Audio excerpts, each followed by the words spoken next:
My boyfriend and his friends stood in the doorway laughing while I was exposed on the toilet during our ski trip. Day 4 of the ski trip. My boyfriend, his 5 friends, and me. The rental house bathroom doors didn't lock properly. My stomach was upset from pizza and beer. I went to the main floor bathroom. I'm sitting there when the doorknob turns. "I'm in here." His female friend barges in anyway. "Oh my god, she's pooping. It smells so bad. Get out."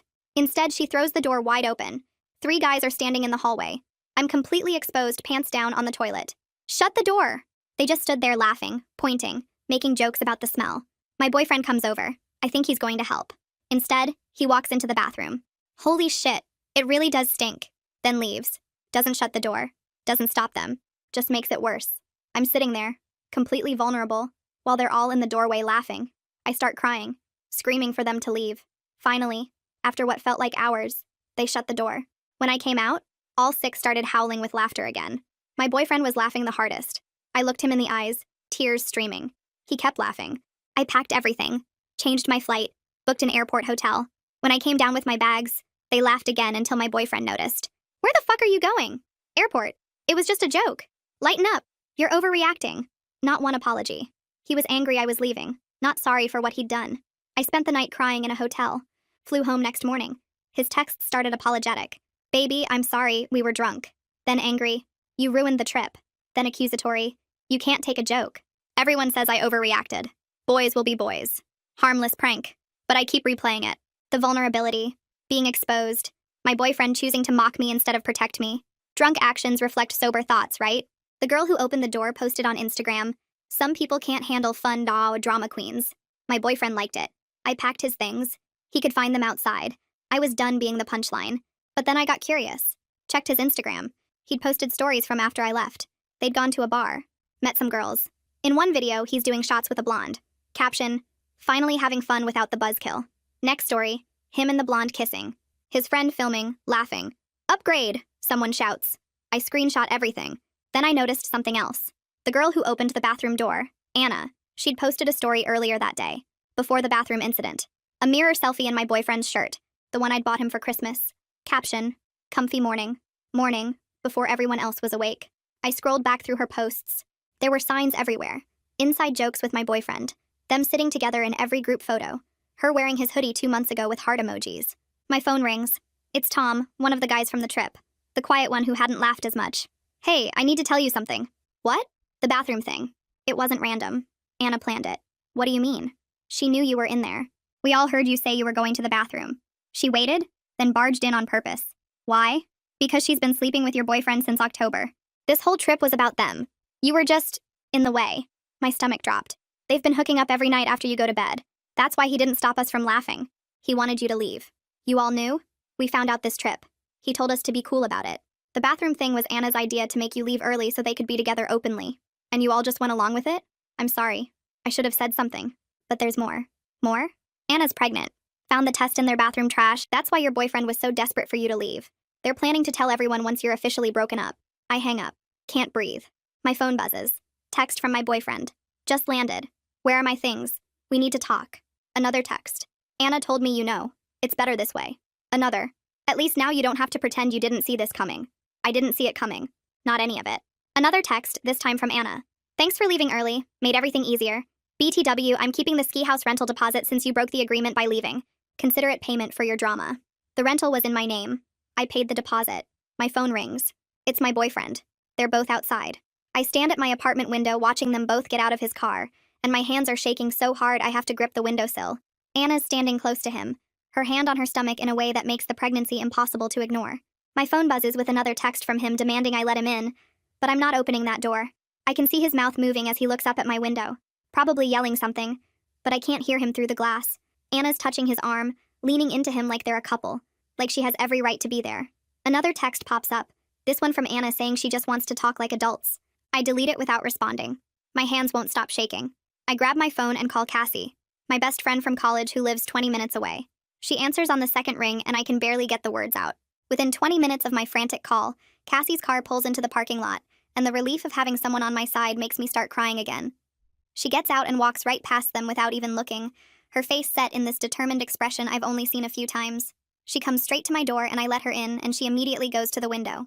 She takes one look at the situation through the window and immediately starts photographing them from inside my apartment with her phone. She's getting shots of them standing together, of Anna's hand on her stomach, of the garbage bags with his stuff scattered across the parking lot. My boyfriend notices and starts gesturing angrily at the window. Cassie snaps more photos. I'm grateful someone's thinking clearly because I'm barely holding it together. My legs feel weak and I sit down on the couch, watching Cassie work. She turns to me with her phone still recording and her voice is firm and steady. My boyfriend starts yelling from the parking lot about his belongings getting ruined in the weather, but Cassie yells back through the closed window that he should have thought about that before cheating. Her voice is loud enough that I can hear it echo slightly in my apartment. Anna tries to approach my door and Cassie immediately pulls out her phone again, this time calling the police non-emergency line to report trespassing. I can hear her explaining the situation calmly to the operator, describing how my ex-boyfriend and his pregnant girlfriend are refusing to leave my property after I ask them to collect their belongings and go. The operator says an officer will come by to ensure the situation stays peaceful. Cassie hangs up and comes to sit next to me on the couch, putting her arm around my shoulders. While we wait for the police, I show Cassie all the Instagram evidence on my phone, scrolling through the screenshots I took last night. I show her Tom's text messages revealing the planned bathroom attack, the timeline of the affair, everything. I show her the texts from Anna about keeping the rental deposit, the ones where she basically admits to the whole conspiracy.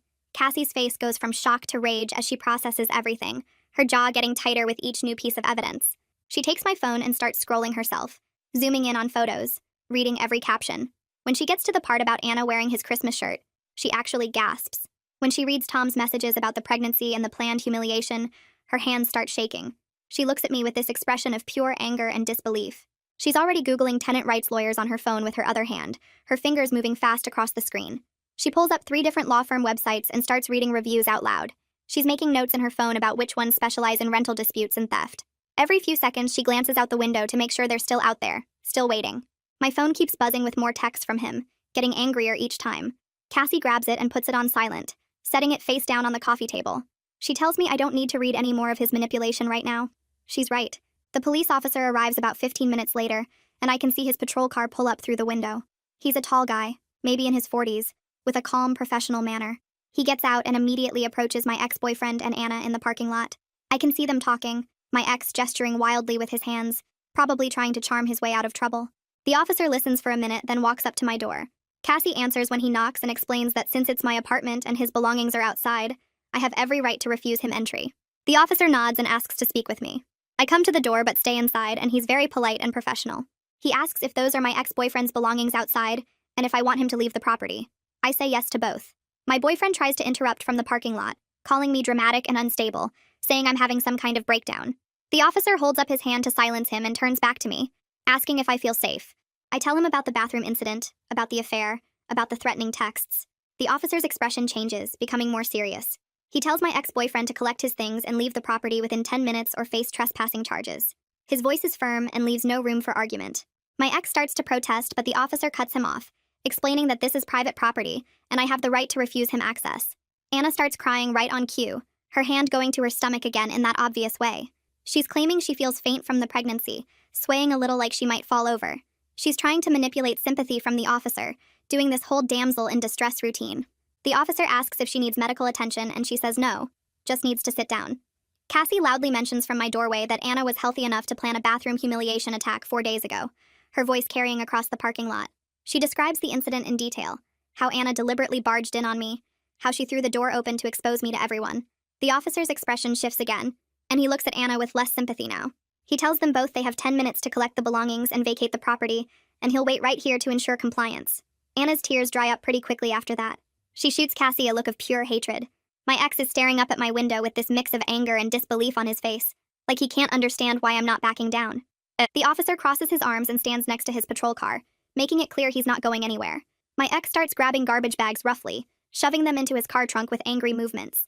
Some of his clothes fall out onto the wet pavement and he has to pick them up. It would almost be funny if I wasn't still shaking. I watch from the window as my now ex-boyfriend frantically loads garbage bags into his car while Anna sits in the passenger seat on her phone.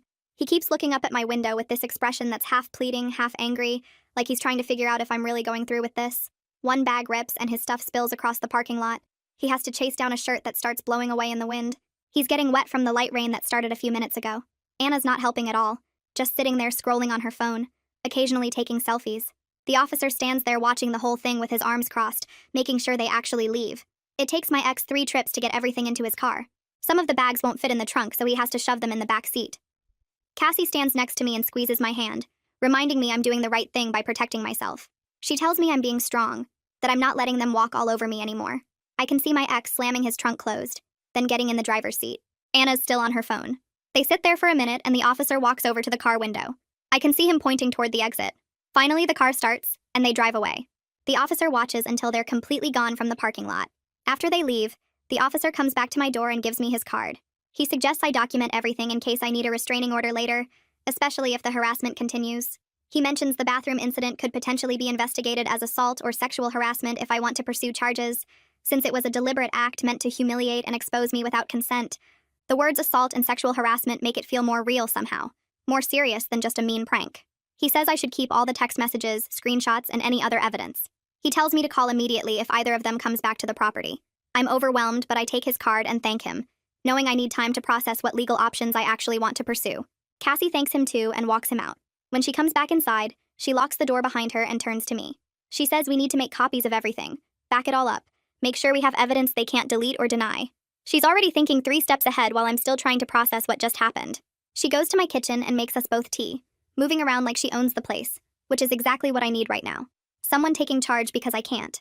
That night, Cassie stays over and we go through my phone together, screenshotting every text, Instagram post, and piece of evidence before anyone can delete anything. She has me email everything to her and to myself, so there are multiple copies in different places. She helps me create a detailed timeline of the affair based on Anna's social media posts going back months. We go through Anna's entire Instagram history, and the evidence of their relationship is everywhere once I know what to look for. Inside jokes in the comments that I thought were just friendly banter. Matching locations on the same days when he told me he was working late. Her wearing his clothes in photos I'd somehow missed or explained away. There's a photo from September where they're at some bar together and his hand is on her lower back. Another from October where she's wearing his jacket. In November, there are at least 5 photos where they're standing too close, looking at each other in a way that's more than friendly. The Christmas shirt photo from the ski trip morning is just the most obvious one. Cassie takes notes on everything, building a comprehensive document with dates, locations, and descriptions. She's treating this like a legal case, which I guess it kind of is now with the rental deposit theft. We work until almost midnight, going through months of posts and comments and tagged photos. By the end, we have a file with over 50 screenshots and a timeline that clearly shows the affair started in October, just like Tom said. Cassie saves everything to a cloud drive and texts the link to herself and to me. She tells me we're prepared now, that we have everything we need to fight back. My brother Gavin calls after Cassie texted him what happened, and his voice on the phone is furious in that protective older brother way that makes me start crying again. He's asking if I'm okay, if they hurt me, if he needs to come over right now. Cassie takes the phone and explains the situation to him more calmly than I could. I can hear his voice getting louder through the speaker. He offers to come stay with me for a few days, handle any confrontations, and help me figure out the rental deposit situation. He's a paralegal, so he actually knows about this stuff, about contracts and tenant law and what Anna's trying to do. Cassie hands the phone back to me, and Gavin's voice is gentler now, asking what I need. I'm exhausted but grateful, and I tell him to come tomorrow because I need family right now. He says he'll be here first thing in the morning with breakfast and his laptop, and we're going to fix this. He tells me to try to sleep, that Cassie's there, and I'm safe. After we hang up, Cassie makes up the couch for herself, even though I offer her my bed. She says she wants to be in the living room in case anyone tries to come back tonight. She's being my guard dog, and I love her for it. I finally go to my bedroom around 1 in the morning, completely drained. I can hear Cassie moving around in the living room, probably still going through evidence or researching lawyers. I lie in bed staring at the ceiling, replaying everything that happened today. The confrontation in the parking lot, the officer making them leave, all those Instagram photos showing months of lies. But mostly I keep thinking about how I stood my ground, how I didn't let them in, how I'm not backing down. It's a small victory, but it feels huge. I lie in bed staring at the ceiling, unable to shut my brain off. Every time I close my eyes, I see that bathroom door flying open, Anna's face twisted in fake shock, those guys standing there laughing. Tom's words keep playing on repeat in my head. They planned it. Anna knew I was in there. She waited for the perfect moment to humiliate me. My ex wanted me to leave so he could be with her openly. I pull the blanket tighter around myself, but I can't stop shaking. The cruelty of it makes my stomach hurt. They sat around planning how to make me so uncomfortable I'd pack up and go home early. Every single person on that trip knew what was happening except me. I was the joke, the obstacle, the thing standing between them and their perfect affair weekend. Around 3 in the morning, I finally drift off into restless sleep, filled with nightmares about doors that won't lock and people laughing while I cry. Cassie shakes me awake around 8, and for a second I forget everything that happened. Then it all crashes back and I groan into my pillow. My phone is buzzing on the nightstand. I reach for it and see a wall of texts from my ex. The first few are apologetic, calling me baby and saying we need to talk, claiming he made a mistake. But as I scroll down, they get uglier. He's saying Anna came on to him, that he was drunk and confused, that the pregnancy might not even be his. Then he switches tactics and says I'm overreacting to a complicated situation, that I'm being dramatic and unreasonable. Cassie sits on the edge of my bed and reads over my shoulder. She points at the screen and starts listing every manipulation tactic he's using: gaslighting, blame shifting, minimizing, playing the victim, love bombing mixed with guilt trips. I listen to her break down his texts like she's analyzing a case study, and something clicks in my brain. He's following a playbook. These aren't genuine apologies or explanations. He's trying to manipulate me back into accepting his behavior. I open my phone settings, find his number, and hit block. The screen confirms he's blocked, and I feel this small surge of power run through me. He can't text me anymore. He can't call. He can't send me any more of his manipulation tactics. Cassie high-fives me and says that's the first step to taking back control. The doorbell rings around 10, and Gavin is standing there with 3 bags of groceries and a laptop bag over his shoulder. He hugs me tight, and I almost start crying again. But he pulls back and says, "We're not crying today. We're taking action." He unpacks the groceries in my kitchen, making sure I have actual food since apparently Cassie told him I haven't been eating. Then he sets up his laptop at my dining table and cracks his knuckles like he's about to go to war. He's a paralegal at a law firm downtown, and he immediately starts pulling up tenant law websites and rental agreement statutes. I sit next to him and watch him work, typing notes and opening multiple browser tabs. Within an hour, he's found exactly what we need. He turns the laptop toward me and points at the screen. Anna has no legal right to keep money from a rental agreement she wasn't part of. The deposit was paid by me, the agreement was signed by me, and her text message claiming she's keeping it actually counts as attempted theft. He's already started drafting a formal response, and he walks me through every section. This is evidence. This is leverage. This is how we fight back. We spend the next few hours putting together a demand letter. Gavin helps me find the original rental agreement in my email, and we attach it to a document file he's creating. He has me log into my bank account and download the payment receipt showing my credit card charged for the full deposit amount. Then we add screenshots of Anna's text message where she claims she's keeping the money. Gavin types up a formal letter with legal language that sounds way more official than anything I could have written. It demands the full deposit amount returned within 7 days, and it includes a warning that failure to comply will result in legal action for theft and breach of contract. We send it via certified mail so there's tracking and proof of delivery, and Gavin also sends it to the email address Anna used to contact the rental company. He saves copies of everything to a cloud drive and emails them to both of us. Then he sits back and says, "Now we wait, but we've put them on notice that I'm not backing down." Taking concrete action instead of just crying feels amazing. I actually feel like I have some control over at least one part of this mess. My phone rings in the afternoon, and it's Nikki from work. I almost don't answer because I'm not ready to talk to anyone else yet, but Cassie encourages me to pick up. Nikki sounds upset and says she needs to tell me something. Apparently the ski trip drama has reached our workplace because someone saw the Instagram posts and started talking. Nikki has seen the photos from the trip, including the one Anna posted calling me a drama queen, and she wants me to know she's completely on my side. Then she drops another bomb. She says my ex has been flirting with the receptionist at his office for months. Multiple people there have noticed and talked about it. Some of his coworkers actually think he's sketchy and have been uncomfortable with how he treats women in the office. Nikki heard this from her friend who works in the same building. The validation from someone outside my immediate circle makes me feel less insane. I'm not overreacting. Other people see his behavior as problematic too. I thank Nikki for calling and for having my back, and she says if I need anything at all, she's there. After we hang up, I tell Cassie and Gavin what she said, and Gavin just shakes his head and mutters that my ex is even worse than he thought. My phone buzzes with a text from Tom in the late afternoon. He's checking on me and apologizing again for not speaking up sooner during the trip. His message is long and detailed. He explains that he didn't realize the full extent of the affair until after I left, when my ex and Anna stopped hiding it completely. They were all over each other the rest of the trip, and Tom felt sick watching it happen. He says he should have said something during the bathroom incident. Should have told them to stop. Should have defended me. He knows sorry doesn't fix it, but he wants me to know he feels terrible. Then he offers something that makes me sit up straight. He says if I decide to pursue any legal action related to the bathroom attack, he'll provide a written statement about what happened. He'll document that Anna planned it, that everyone knew I was in the bathroom, that it was premeditated harassment. I screenshot his message and show it to Gavin, who immediately says we should take him up on that offer. Even if I don't pursue legal action now, having that statement on record could be useful later.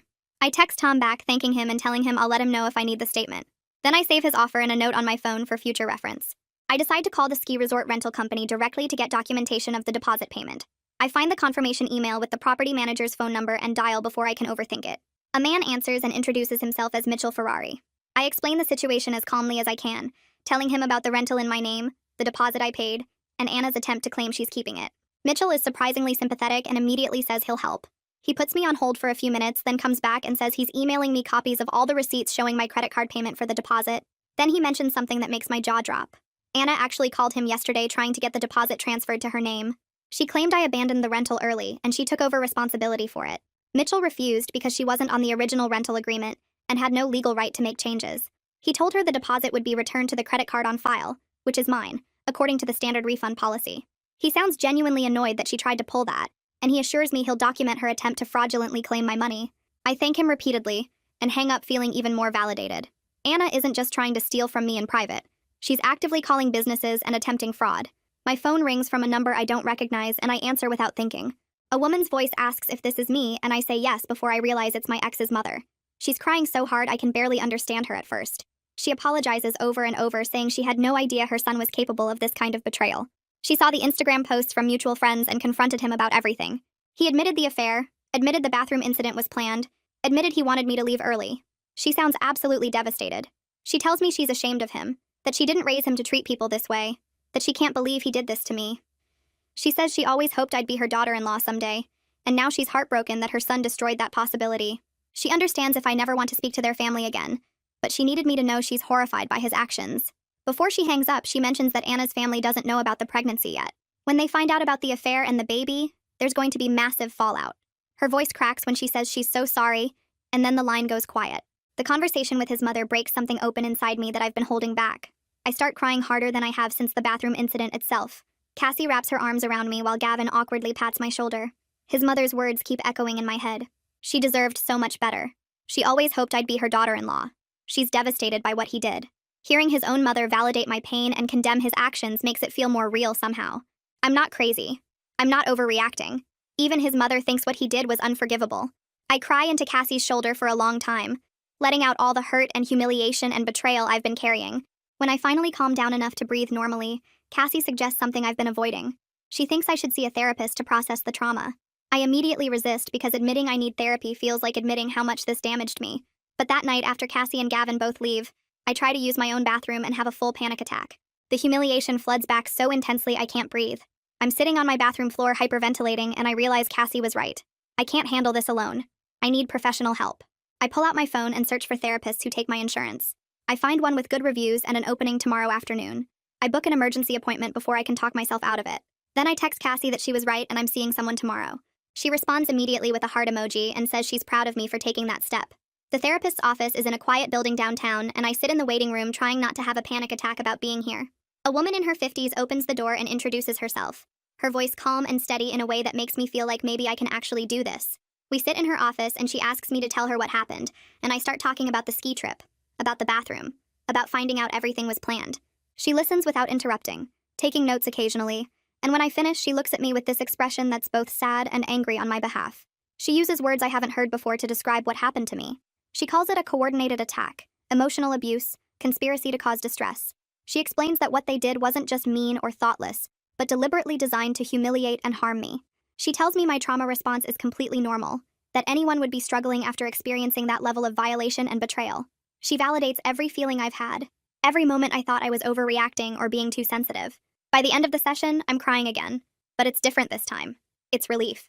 Someone with professional training and years of experience is telling me I'm not crazy. I'm not dramatic.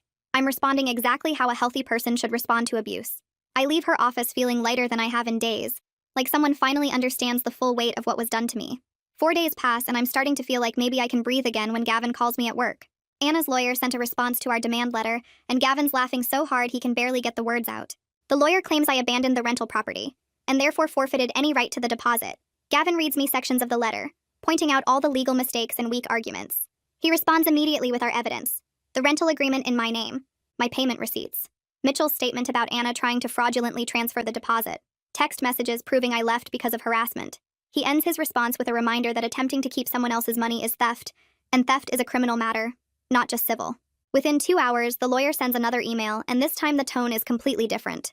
The aggressive posturing is gone, replaced by careful language about working something out and finding a reasonable solution. Gavin forwards me the email and adds a note at the bottom. They're scared. We've got them. I read the lawyer's backtracking and feel a surge of satisfaction. Standing up for myself is actually working.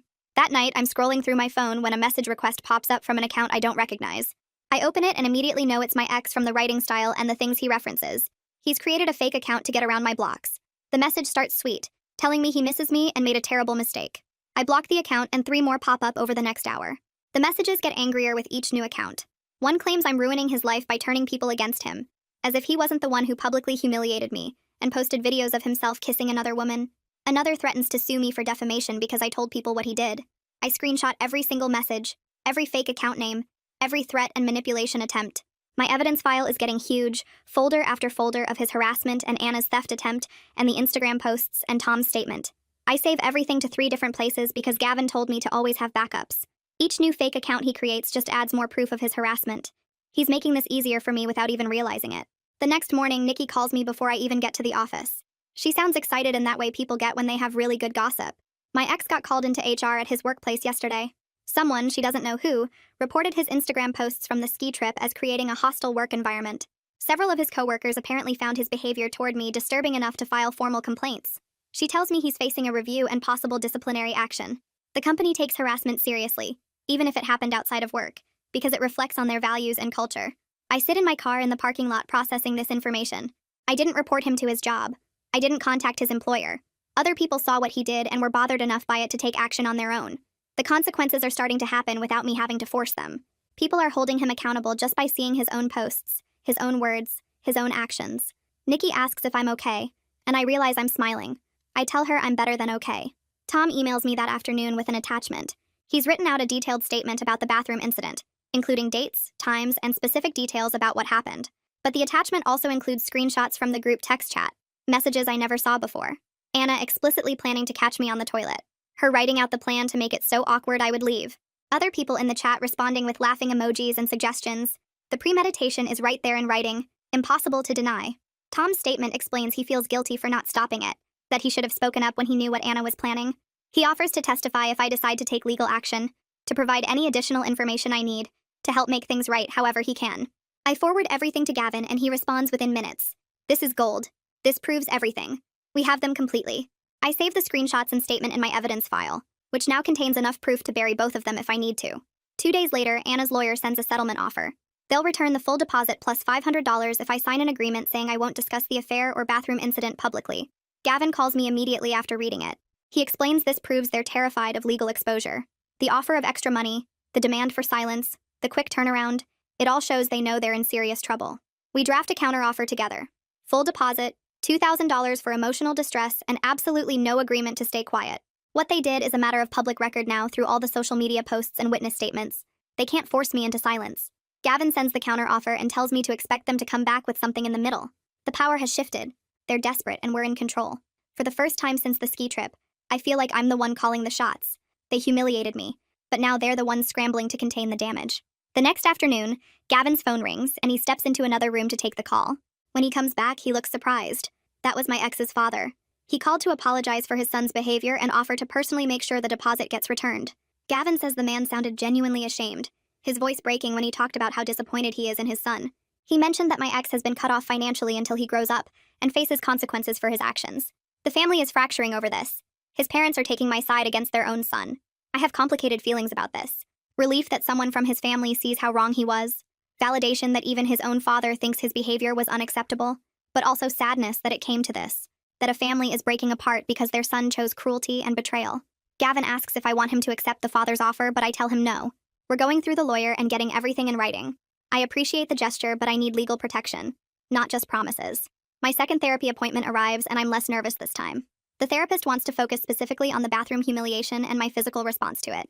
We talk about how my body reacts when I need to use a bathroom now, the panic and shame and fear that floods through me. She explains this is a normal trauma response, that my brain associated bathrooms with danger and humiliation, and now it's trying to protect me by making me avoid them.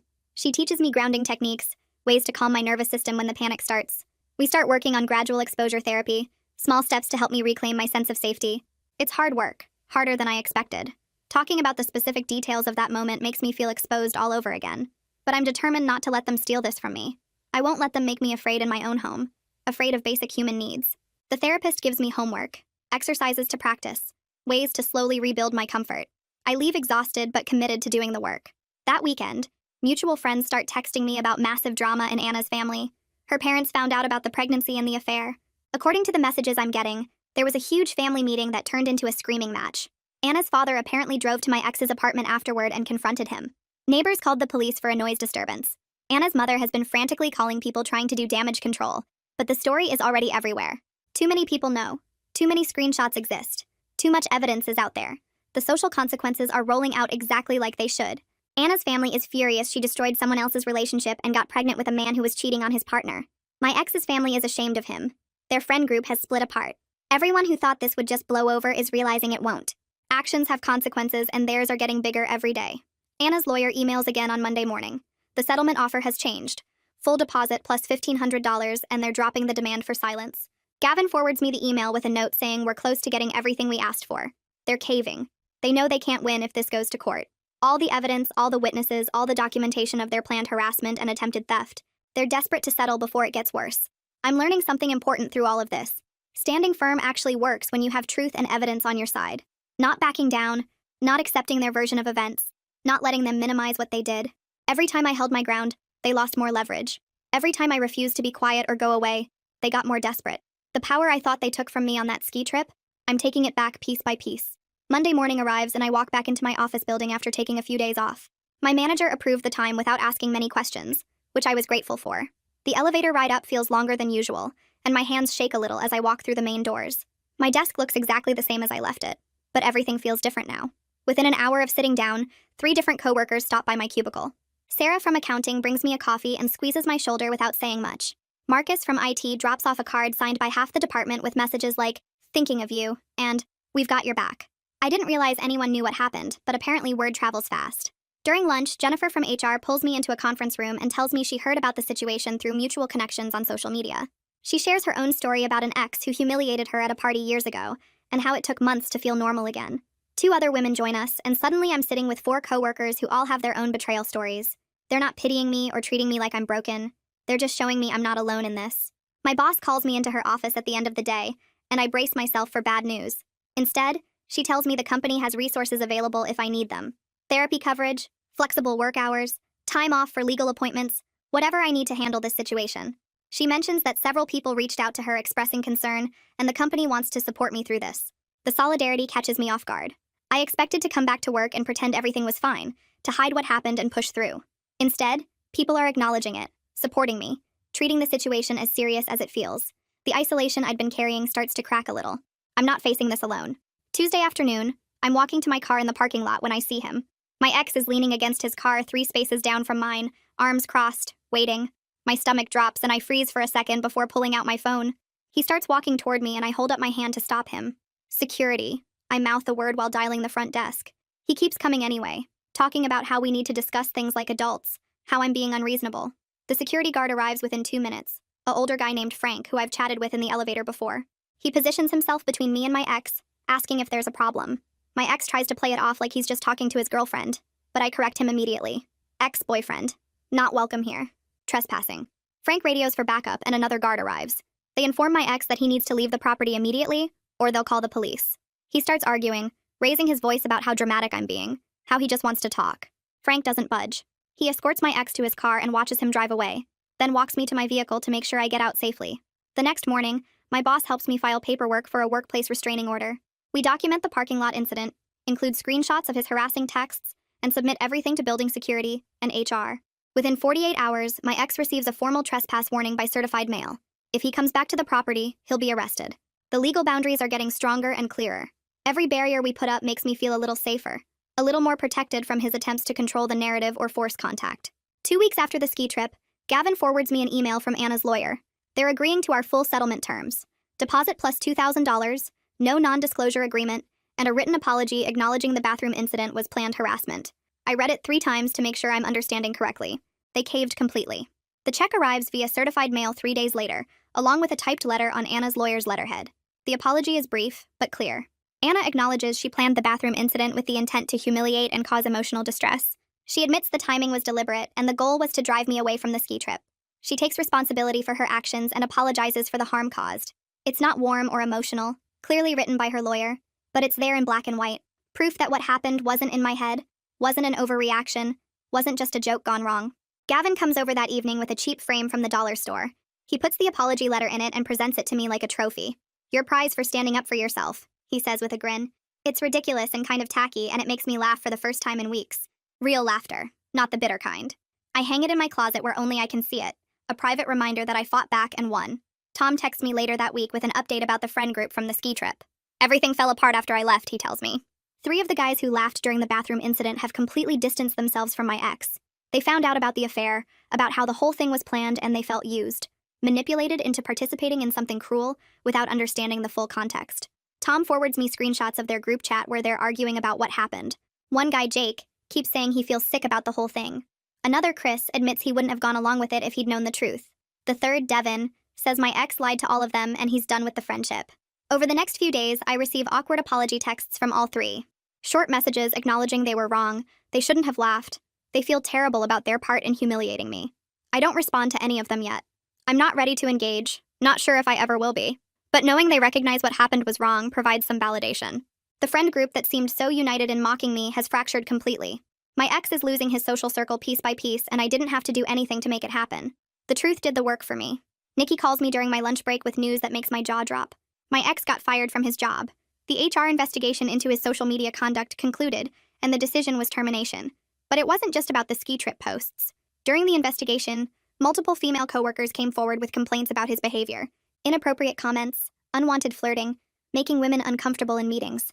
The ski trip incident was the final straw that opened up a whole investigation into a pattern of misconduct. Nikki heard about it through her friend who works in his building's HR department. Apparently, he tried to fight the termination, threatened legal action, but the company had documentation of multiple incidents going back months.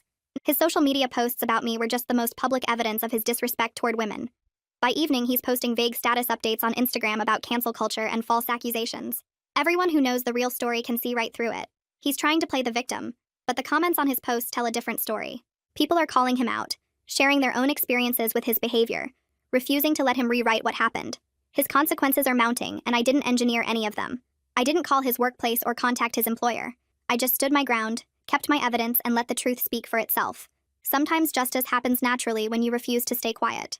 Anna moves back in with her parents as the pregnancy progresses. I hear about it through mutual friends who are still watching the situation unfold like a reality show.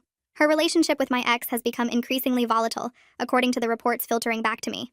They're fighting constantly, accusing each other of trapping the other, arguing about money and responsibility, and who's to blame for the mess they're in. The upgrade he celebrated on Instagram is turning into a nightmare of his own making. She's dealing with morning sickness and doctor appointments while he's unemployed and angry. He's facing a baby he didn't plan for with a woman he cheated with, and all the excitement of their affair is gone. Now it's just reality and consequences and 2 people who built their relationship on betrayal, discovering that's not a stable foundation.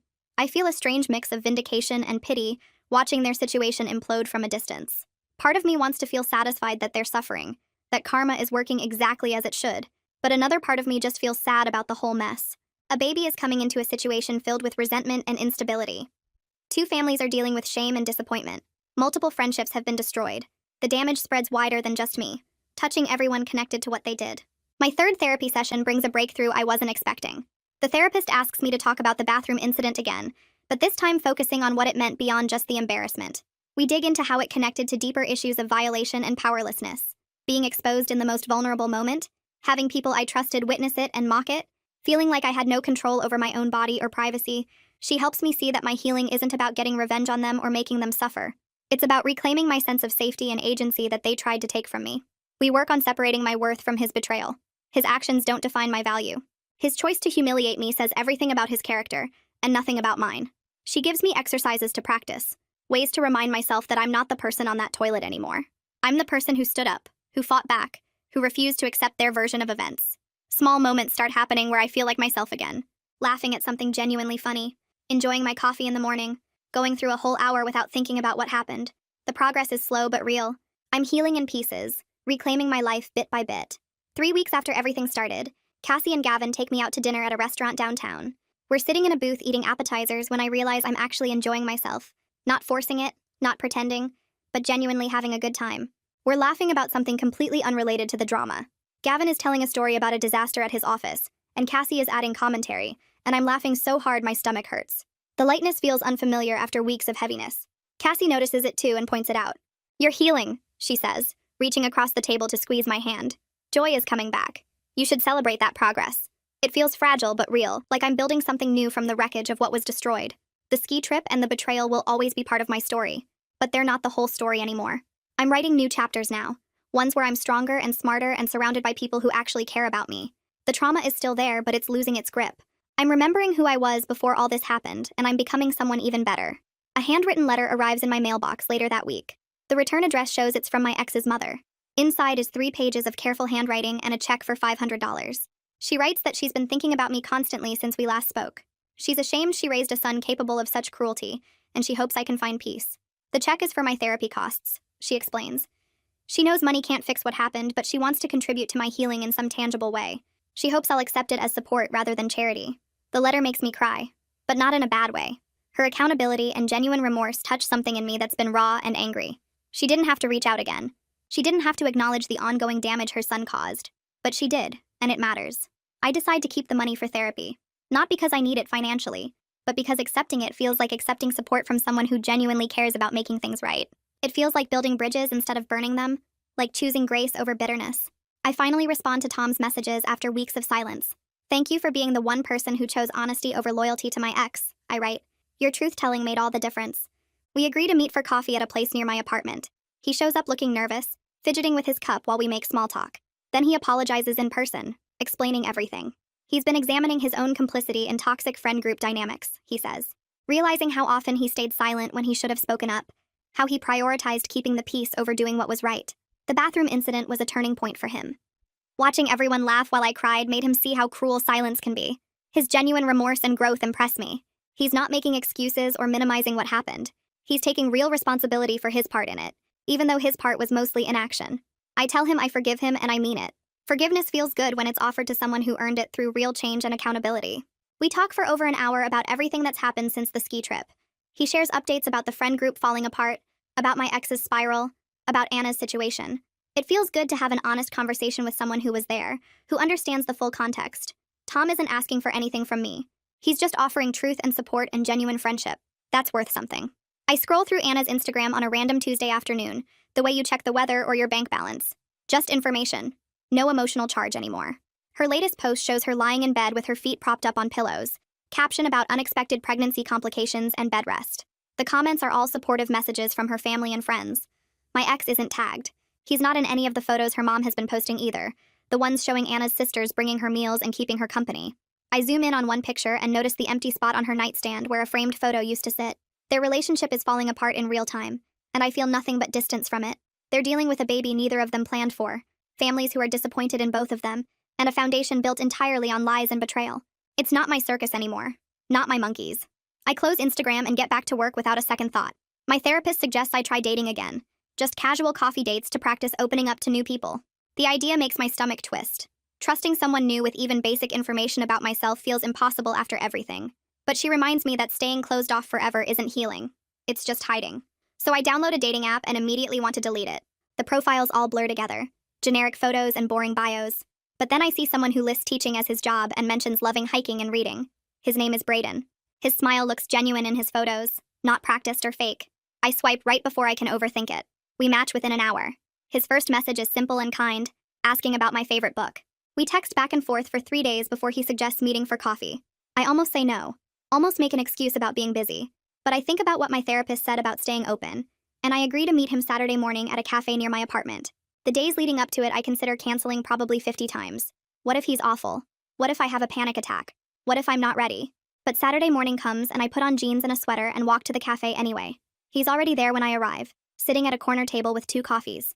He stands when he sees me, and his smile is even warmer in person.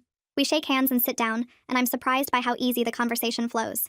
He asks about my work, and I ask about his students. We talk about books and movies and places we want to travel. An hour passes without any awkward silences. Then he asks if I'm seeing anyone else, and I realize I need to be honest. I tell him I'm recovering from a really bad breakup, that it ended recently, and I'm still processing a lot. He nods and doesn't push for details. He just says he appreciates my honesty, and he's happy to take things as slowly as I need. We agree to meet again next week. When I get home, I text Cassie that the date went well, and I might actually be ready for this. She sends back about 50 excited emojis. 4 weeks after the ski trip, I wake up on a Wednesday morning and reach for my phone out of habit. I check my messages and emails and social media. I make coffee and get dressed for work. I'm halfway through breakfast when I realize I haven't thought about my ex or the bathroom incident yet. Not even once since opening my eyes. It's such a small thing, but it feels huge. Like reclaiming a piece of my brain that's been occupied by trauma for a month. I sit there with my coffee and marvel at it. The memory is still there when I look for it, but it's not the first thing anymore. It's not taking up all the space in my head. Therapy is working, time is helping. I'm genuinely healing bit by bit, and this morning is proof.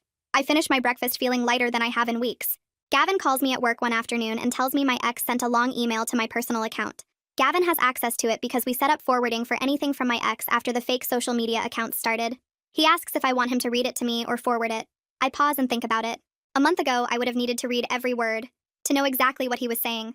But now I realize I don't actually care. Whatever he has to say doesn't matter anymore, because I've already found my closure through healing and moving forward. I tell Gavin to delete it without reading it to me. He confirms that's what I want, and I say yes. He deletes it while we're still on the phone and tells me it's gone. I feel relief wash over me instead of curiosity.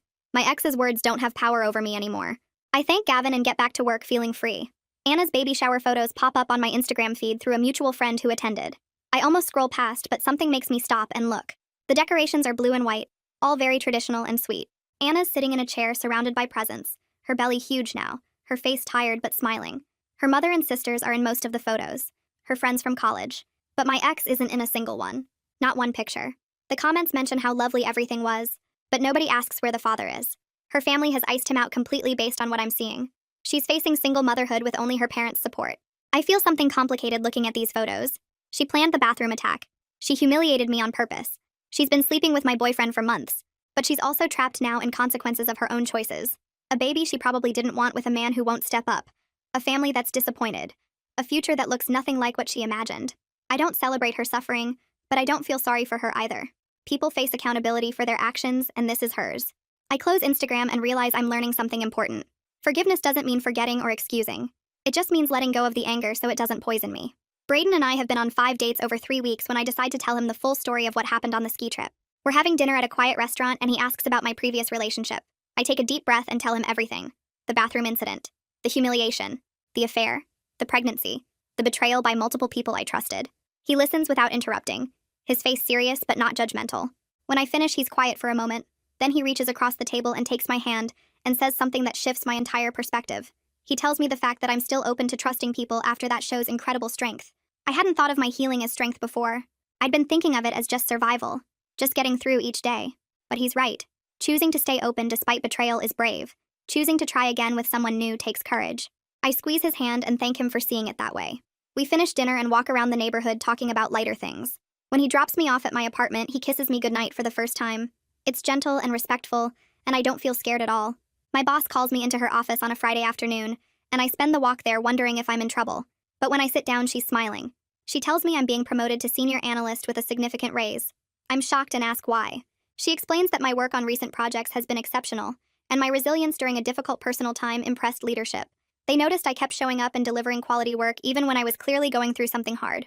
The promotion comes with new responsibilities and better benefits. I thank her and walk back to my desk in a daze. I text Gavin and Cassie the news and they both respond with congratulations. That night, I sit in my apartment looking at the promotion letter and realize something profound.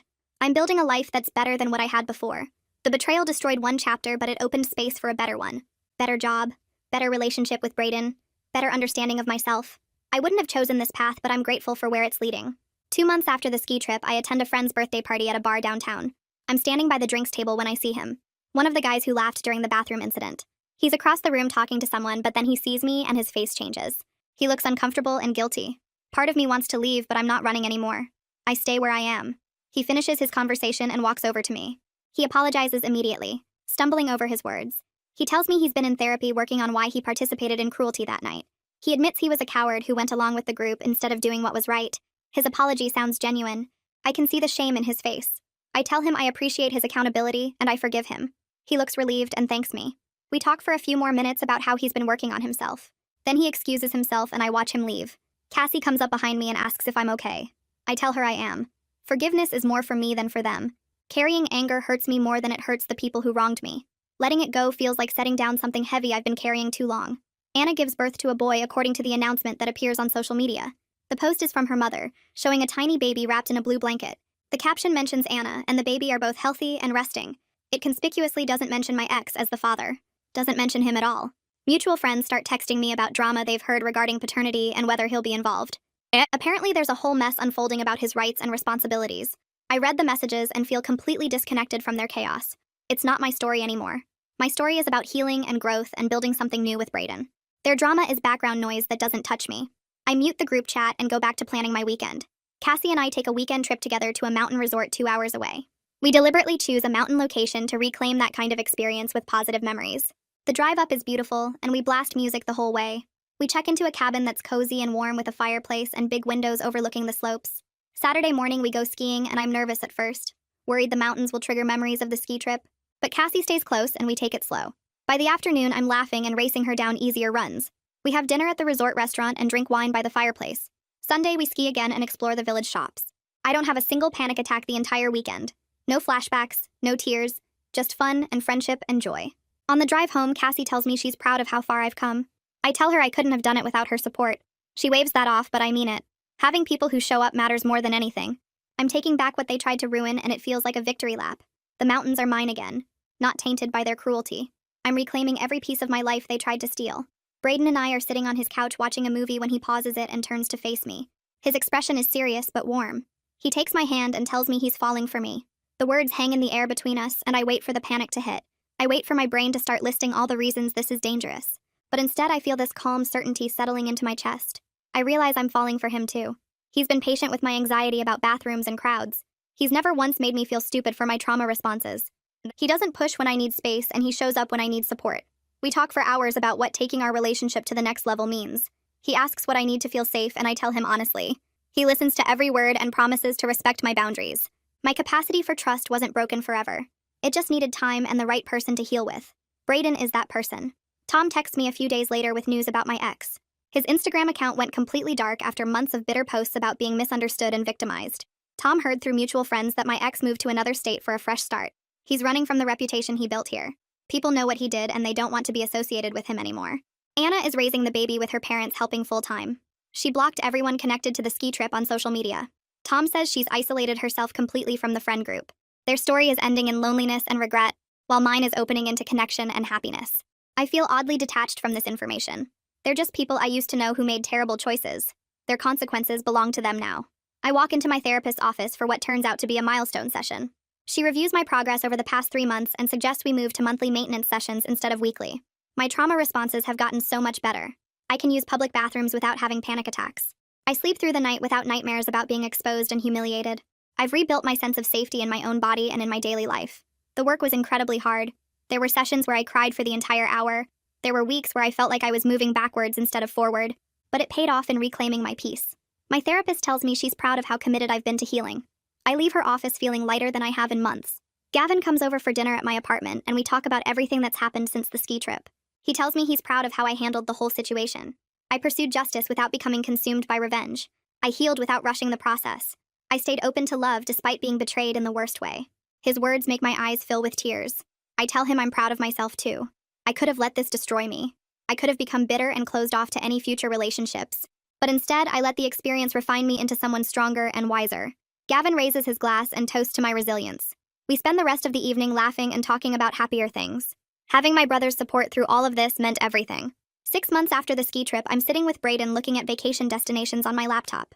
We're planning a trip to somewhere warm and beautiful, maybe a beach resort or a tropical island, somewhere completely different from snowy mountains and ski lodges. We're talking about future plans while we browse. He mentions wanting me to meet his family, his parents and his younger sister. The idea of being brought into someone's life again used to terrify me. Meeting family felt like a huge commitment that could blow up in my face. But now it feels exciting instead of scary. I'm ready to build something real with someone who actually deserves my trust. Braden has earned that through consistent actions over months. I tell him I'd love to meet his family, and he lights up with this genuine smile. I'm at the grocery store picking up ingredients for dinner when I see Anna's mother in the produce section. She recognizes me immediately and walks over. My first instinct is to leave, but I stay put. She apologizes for her daughter's actions. She tells me Anna has expressed regret about the bathroom incident, though she hasn't reached out to me directly. Her mother seems genuinely sorry and embarrassed by the whole situation. I tell her I've forgiven Anna for my own peace, even if we'll never speak again. Forgiveness doesn't require us to have a relationship or pretend what happened was okay. It just means I'm not carrying anger around anymore. Her mother looks relieved and thanks me for my grace. We part ways and I continue shopping. The encounter doesn't shake me the way it might have months ago. Tom sends me a wedding invitation in the mail. He's engaged to someone new and he wants me to attend with Braden. I'm genuinely happy for him. He did the right thing by telling me the truth about the bathroom attack, even though it was hard. He's been working on himself in therapy and becoming a better person. The fact that I can celebrate his happiness despite our complicated history shows how far I've come. I'm not carrying bitterness anymore. I'm carrying wisdom and clear boundaries and actual joy. Brayden and I RSVP yes to the wedding. I buy a dress and mark the date on my calendar. Going to this wedding feels like closing a chapter in a healthy way. My boss sends me to a conference in another city to present on a major project I led at work. I'm standing at the podium in front of hundreds of people talking about strategy and results. My voice is steady and confident. I'm answering questions and engaging with the audience. Afterwards, several people come up to tell me how impressive my presentation was. I realize how much my confidence has grown since the ski trip. The person who sat crying on that toilet feeling powerless and humiliated feels like a different version of me. I've changed in fundamental ways. I've turned pain into purpose, betrayal into boundaries, trauma into proof of my own resilience. The growth didn't happen overnight, but it happened. Brayden and I decide to move in together. We find an apartment that's perfect for both of us. 2 bedrooms so we each have space, a kitchen with good light, a bathroom with a lock that actually works. Moving day arrives and I'm surprised by how safe and natural the whole thing feels. We're creating a home together. Our space with our rules and our privacy that's respected. The bathroom in our new place has a solid lock and Brayden never barges in. It becomes a sanctuary instead of a trigger. I can take long baths without anxiety. I can use the toilet without fear. I've fully reclaimed what they tried to take from me. Every room in this apartment represents healing and new beginnings. A message request pops up on social media from someone I don't know.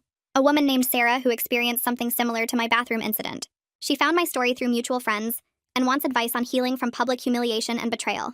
I spend over an hour writing back to her. I tell her about therapy and how it saved me.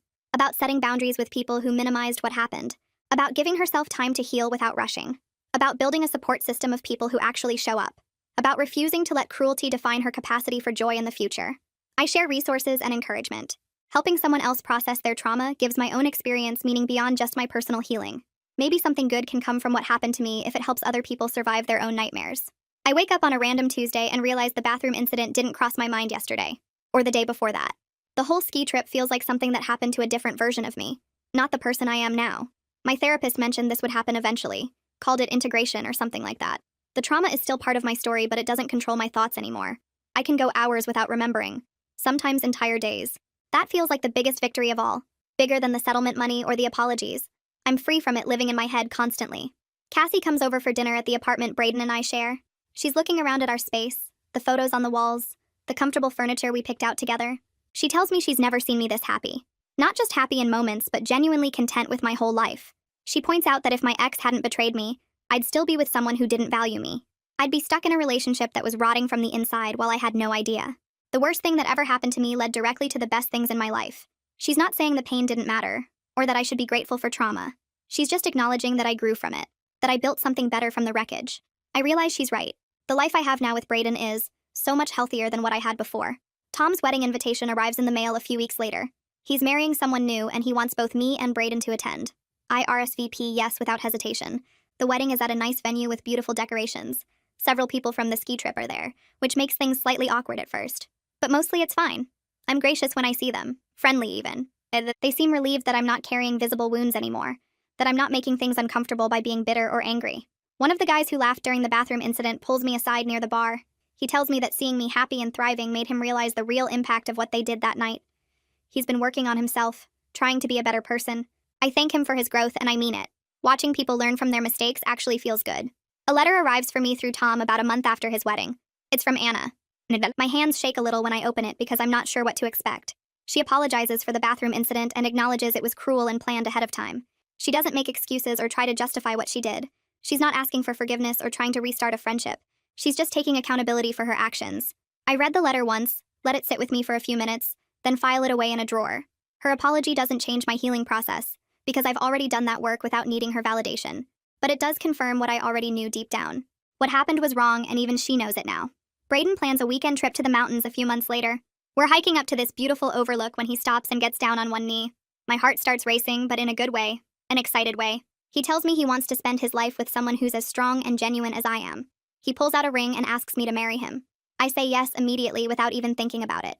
This moment is the complete opposite of every painful memory from that ski trip. I'm choosing a partner who sees my worth and would never humiliate me. We're building a future based on actual trust and respect and real love. The ring on my finger feels like a promise of safety, like he's committing to protect my dignity the way a partner should. We stay on that mountain for hours just talking about our future together. Planning the wedding becomes this joyful experience that takes up most of my free time. Cassie is my maid of honor and she's helping me pick out flowers and decorations. Gavin agrees to walk me down the aisle since our dad isn't in the picture anymore. Our guest list is full of people who actually showed up during the hardest time of my life. Everyone who laughed at me or minimized what happened isn't invited. This celebration is going to be everything that ski trip wasn't. Genuine and loving and safe. I'm surrounded by people who actually care about me as I make these plans. Brayden is patient when I get overwhelmed by details, always reminding me that the important part is us committing to each other. The rest is just a party. Tom mentions my ex's name one last time during a phone call about wedding planning. Apparently my ex is in another relationship now and it's already showing the same toxic patterns. Tom heard through mutual friends that the new girlfriend is dealing with the same manipulation and cruelty I experienced. I feel nothing but pity for her, and relief that he's someone else's problem now. My life has moved so far beyond him that he's just a character in a story I sometimes tell about growth and resilience. He's not someone I think about anymore unless his name comes up in conversation. Even then, it's just a brief moment before I move on to something more important. 10 months after the ski trip, I'm standing in my therapist's office for what we both agree will be my final regular session. She asks how I'm doing, and I take a minute to really think about it. I realize I'm genuinely happy. Not performing happiness or almost happy or happy with reservations. I'm truly content with my life. The bathroom incident is just a memory now. Something that happened but doesn't have power over me anymore. I healed from it, and grew from it, and built something beautiful from all that pain. My therapist smiles and tells me she's proud of the work I've done. She reminds me I can always come back if I need to, but she thinks I have all the tools now to handle whatever comes next. Walking out of her office feels like closing a chapter in the healthiest possible way. Brayden and I set our wedding date for next spring. We're looking at venues and tasting cakes and doing all the normal engaged couple things. I'm excited about the future instead of anxious about it. I've learned that betrayal doesn't have to close your heart permanently if you're willing to do the hard work of healing. I'm marrying someone who would never humiliate me, who protects my dignity as naturally as breathing, who loves me with actual integrity. That's the life I'm choosing now, and it's so much better than what I lost. Sometimes I think about the girl I was with my ex, and I'm grateful she had the strength to leave. She deserved better, and now she's getting it. My ex's mother reaches out and asks if she can meet me and Brayden for coffee. I'm hesitant at first, but Brayden encourages me to go, says it might provide closure. We meet at a cafe and she tears up the moment she sees me. She tells me how happy she is that I found someone good, that I'm glowing in a way I never did with her son. She asks Brayden to take care of me and he promises he will without hesitation. Then she hands us an envelope with a generous check inside as a wedding gift. She says she's grateful I found the love her son was too broken to provide. It's a strange full circle moment that I wasn't expecting. Bittersweet, but somehow healing. We hug before leaving and I realize I've forgiven his whole family for raising someone who hurt me. They're not responsible for his choices, and they've shown me more accountability than he ever did. I wake up on a Tuesday morning and pad into the bathroom that Brayden and I share. Still half asleep, but feeling good. The mirror shows me with messy hair and yesterday's makeup smudged under my eyes, but I'm smiling as I reach for my toothbrush. I start humming while I brush my teeth. Then the humming turns into actual singing. Some random song from the radio stuck in my head.